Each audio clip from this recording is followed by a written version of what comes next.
Agora, a Bíblia lida e explicada com Alain Amorim. Para quem quer ouvir a Palavra de Deus de forma simples e compreensível. Olá, querido ouvinte, querida ouvinte. Estamos de volta com mais um programa, a Bíblia lida e explicada. Eu sou o pastor Alain Amorim e nós vamos hoje iniciar mais um capítulo do Evangelho de Marcos. Marcos capítulo 9.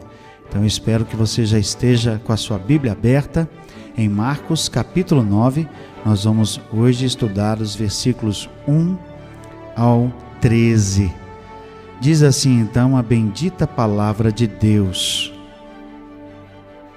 Dizia-lhes ainda: em verdade vos afirmo que dos que aqui se encontram, alguns há que de maneira nenhuma passarão pela morte até que vejam ter chegado com poder o reino de Deus. 6 dias depois, tomou Jesus consigo a Pedro, Tiago e João e levou-os a sós à parte a um alto monte. Foi transfigurado diante deles. As suas vestes tornaram-se resplandecentes e sobremodo brancas, como nenhum lavandeiro na terra as poderia alvejar. Apareceu-lhes Elias com Moisés e estavam falando com Jesus. Então Pedro, tomando a palavra, disse: Mestre, bom é estarmos aqui e que façamos 3 tendas. Uma será tua, outra para Moisés e outra para Elias. Pois não sabia o que dizer, por estarem eles aterrados. A seguir veio uma nuvem que os envolveu, e dela uma voz dizia: Este é o meu filho amado, a ele ouvi. E de relance, olhando ao redor, a ninguém mais viram com eles, senão Jesus. Ao descerem do monte, ordenou-lhes Jesus que não divulgassem as coisas que tinham visto, até o dia em que o Filho do Homem ressuscitasse dentre os mortos.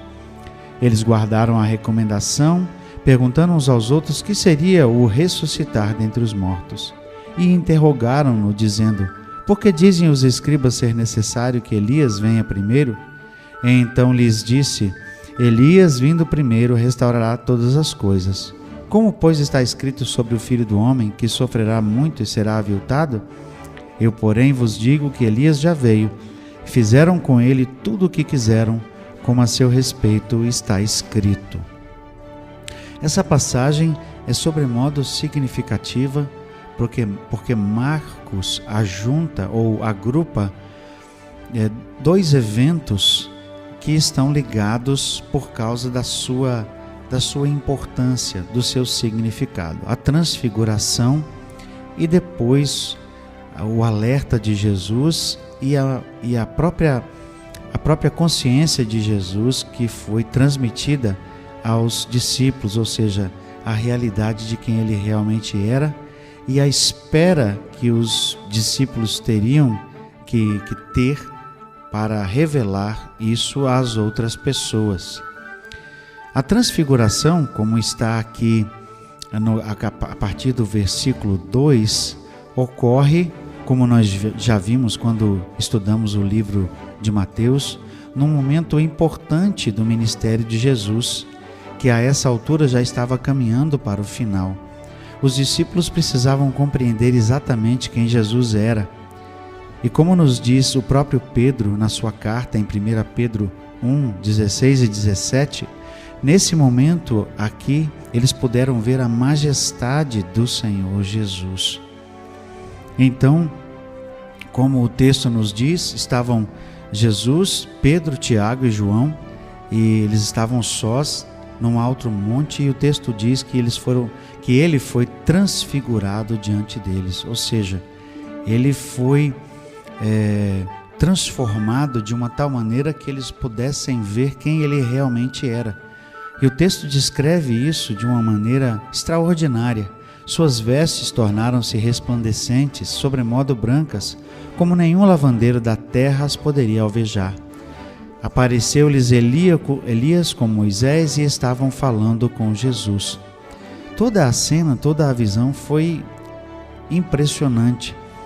Jesus tinha uma luz em torno de si, brilhante, certamente muito mais brilhante que aquela luz que resplandeceu em Moisés, que aliás foi testemunha aqui junto com Elias desse próprio evento.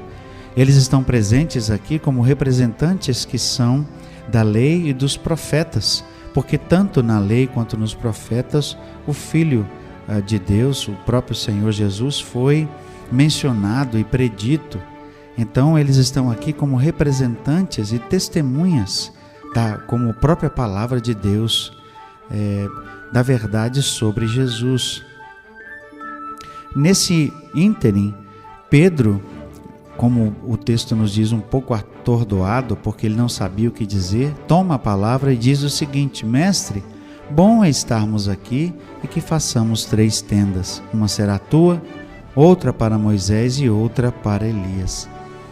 Certamente Pedro, com os outros discípulos, pensou que aquela visão era uma visão extraordinária e eles queriam que aquilo perdurasse. Por isso ele faz essa interferência e diz que vai preparar 3 tendas para que aquilo pudesse perdurar, continuar.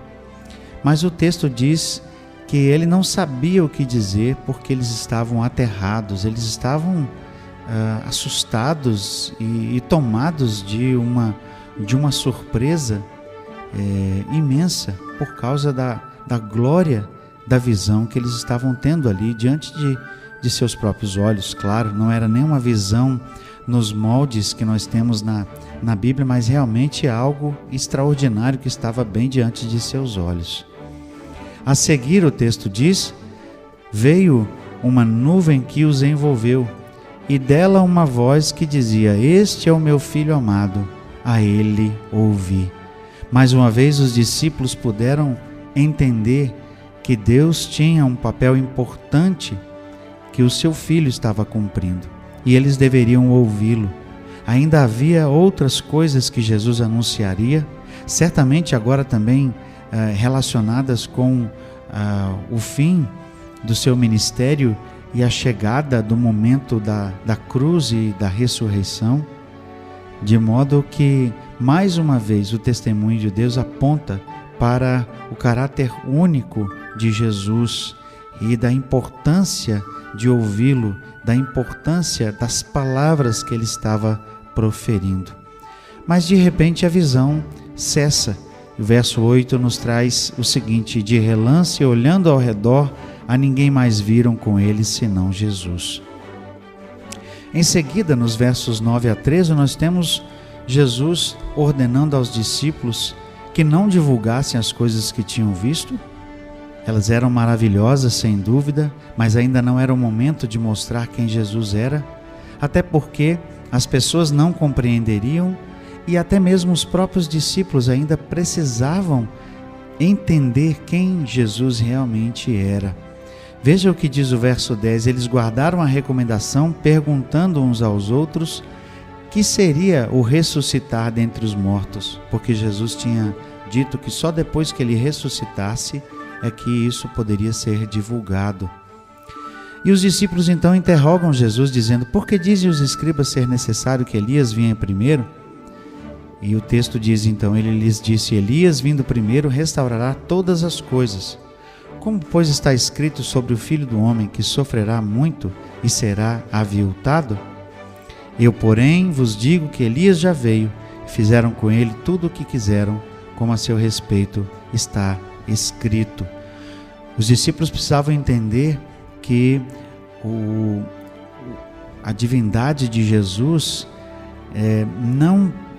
não evitaria o sofrimento que ele teria que passar. Como Filho de Deus e Filho do homem, que seria glorificado, Jesus ainda passaria pela cruz. É isso que ele diz aqui. Por isso ele diz que o Filho do homem sofrerá muito e será aviltado. E quanto a Elias, nós sabemos que Jesus identificou Elias como João Batista, ou seja, João Batista cumpriu aquela profecia que está escrita lá em Malaquias capítulo 4, que diz que Elias viria. E ele confirma isso aqui no verso 13, dizendo: eu, porém, vos digo que Elias já veio, e fizeram com ele tudo o que quiseram, como a seu respeito está escrito. Ou seja, João já tinha cumprido esse papel, cumprido essa profecia. A essa altura, João, claro, já tinha sido morto nas mãos de Herodes, e o seu ministério, embora tenha sido importante e marcante, especialmente para aqueles que creram em Jesus, serviu também para um testemunho negativo com relação ao próprio povo judeu, porque eles não o reconheceram como profeta e não acolheram a sua mensagem. Nós vemos então aqui que, na verdade, Jesus precisava que seus discípulos tivessem uma compreensão plena de toda a sua missão, tivesse uma compreensão verdadeira de como ele seria um Messias não segundo a expectativa do povo, mas um Messias enviado por Deus para sofrer pelo povo, para pagar por seus pecados e só depois disso ser glorificado. Nós veremos que Jesus continua o seu ministério, continua o seu ensino, como veremos no nosso próximo encontro. Até lá, que Deus abençoe a sua vida. Acesse agora nossa plataforma e baixe os podcasts www.rede316.com.br. A Bíblia lida e explicada com Alain Amorim.